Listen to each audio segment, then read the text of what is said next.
Hello, and nice to see you. We're here with Izzy Broom on her publication day. Yay! Yay! Hello again, has arrived out in the world. Yeah, what a great day it is. Your book's finally out there. How does it feel? It feels good, you know.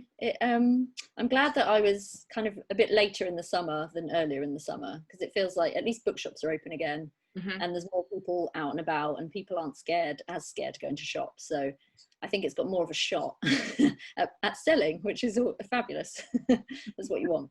That is always what you want. Yeah. But I mean, the writing of Hello Again has been quite a journey in itself. And Oh, yeah. the difference with this book from the first draft and the Oh, second draft even, I feel like has this been the hardest book for you to write? Do you think? I think so. I think so. I mean, I like that we're calling them drafts when really they're just rewrites, essentially, sort of 60 to 70,000 words ago.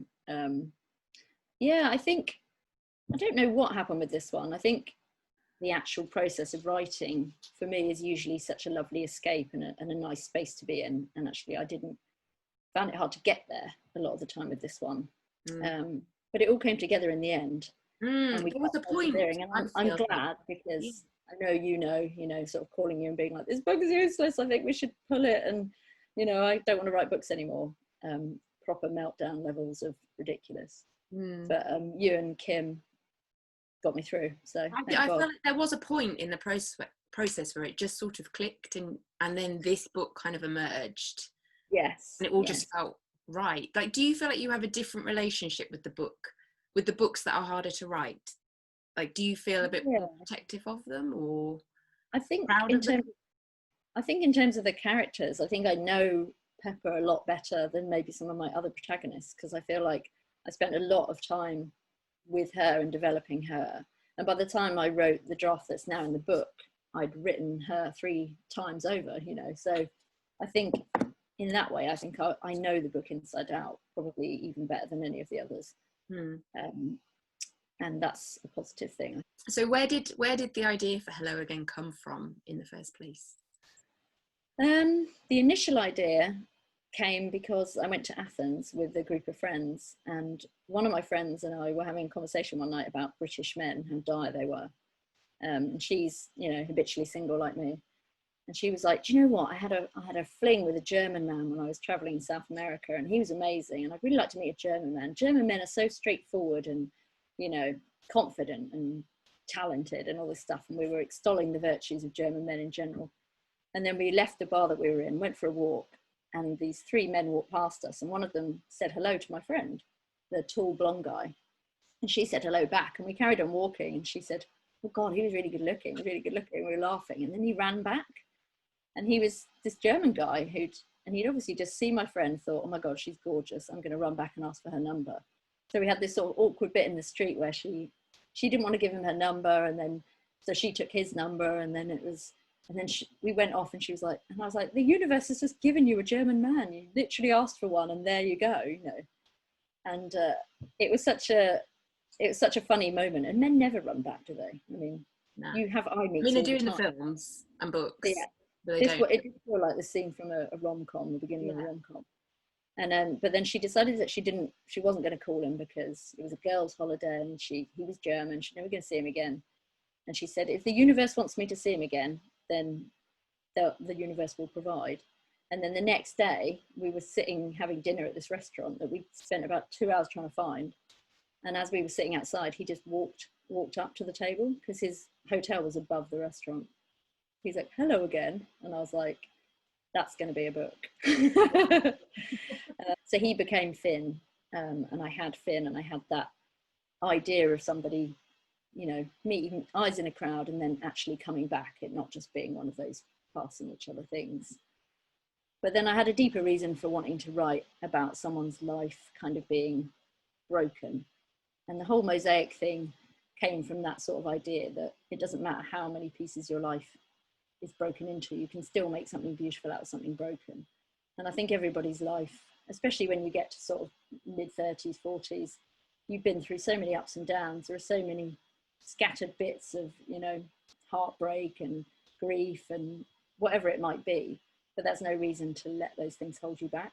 And I wanted to write a character that was at a point where she could no longer be held back by the things from her past, and she had to find a way to kind of build something beautiful out of it, and hence Pepper was born. So like in all of your novels, the destination, wherever they go to or travel to or are at anyway, is as much a character in the novel as any of the other people. Yes. And so you always go to these places to research them. Do you have tips for other writers who want to go on a research trip? Like, what's the best way of exploring a new place in order to then write about it? I'd definitely say go by yourself. First and foremost. I mean, I have gone on research trips with the same friend actually with the German man, and she kind of understands that I need my space to sit down and be weird and people watch and write notes.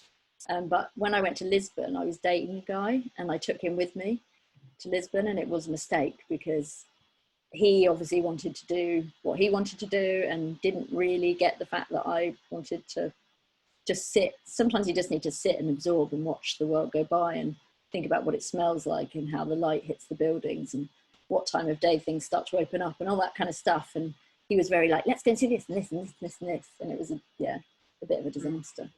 So that, you want to find go on your own and be selfish with your time. And for me, my routine is very standard. I find somewhere for breakfast in the morning. I sit down and I have coffee and I have breakfast, and I look at a map and I just decide, right, I'm going to walk to this place today. And whatever I find on the way, I find on the way. Whatever I discover, I discover. And that seems for me to be the best way. I wander and I see where the mood takes me. I do a lot of video recordings. Getting lost is a good way, I think. Yeah, basically, yeah. Get yourself lost and see where you end up.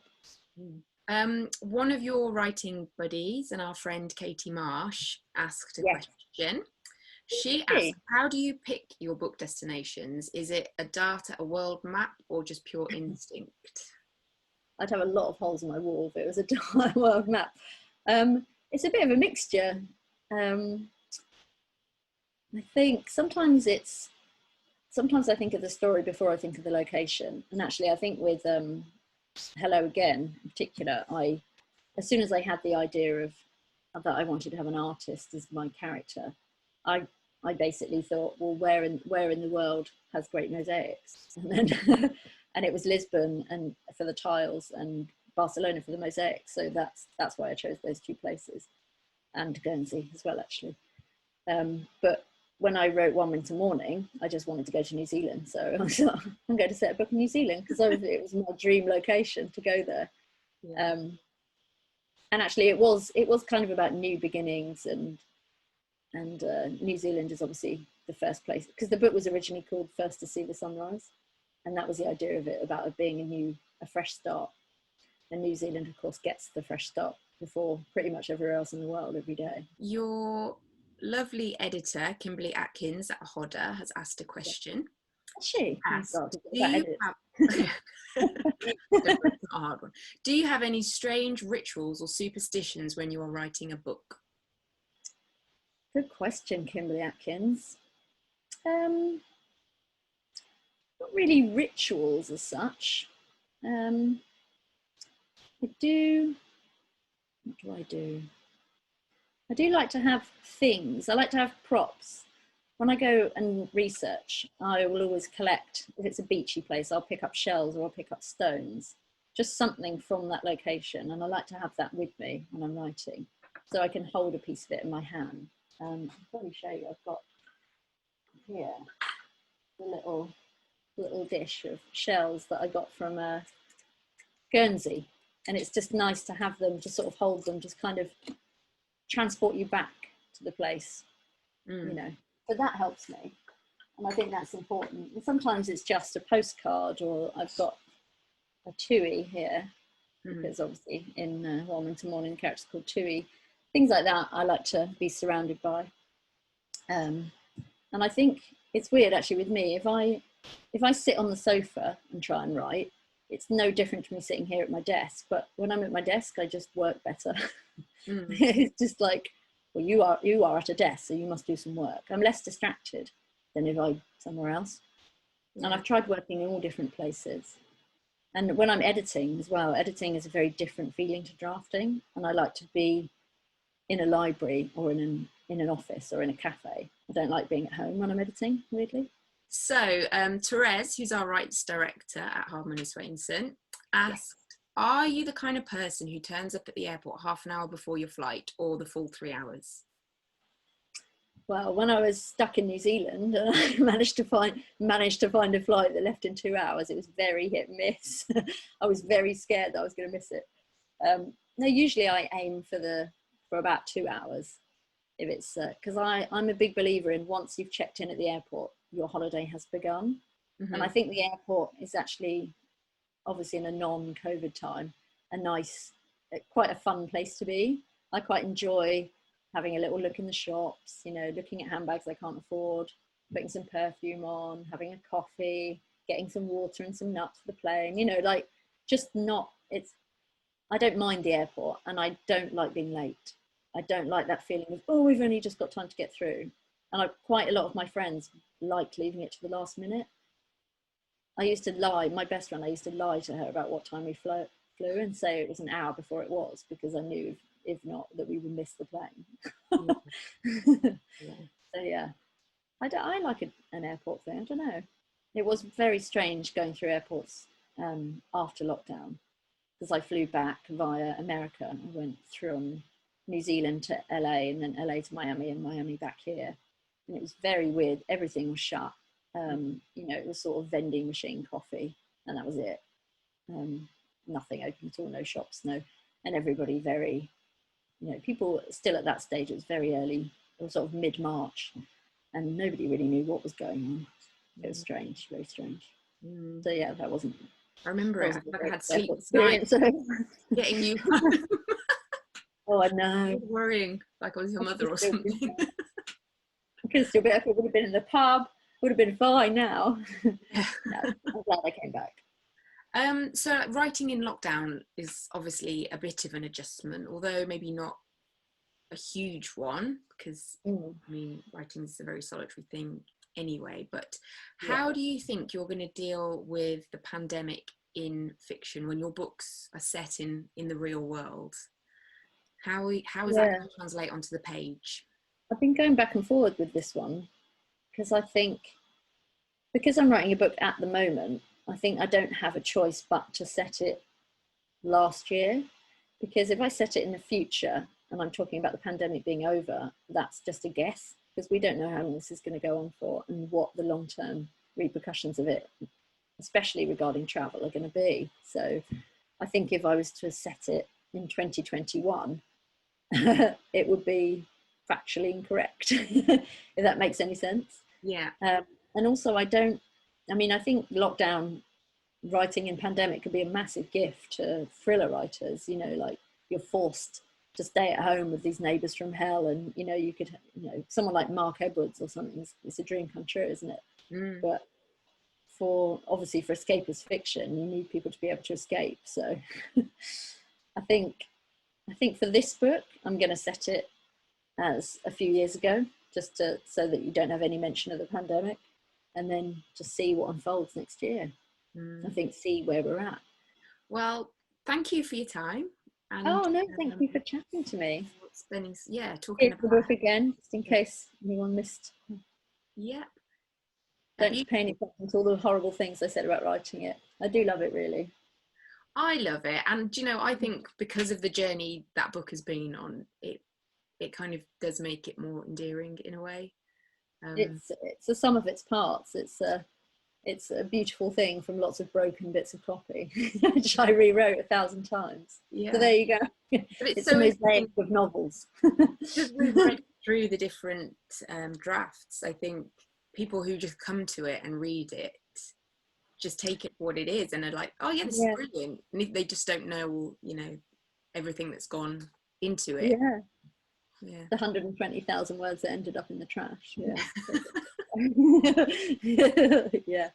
Those things. But it's a process. I mean, it may be that the next book, you know, is sort of flies out and is a much easier, you know, bag of stuff to deal with. I don't know. It's certainly been a nicer writing experience despite lockdown.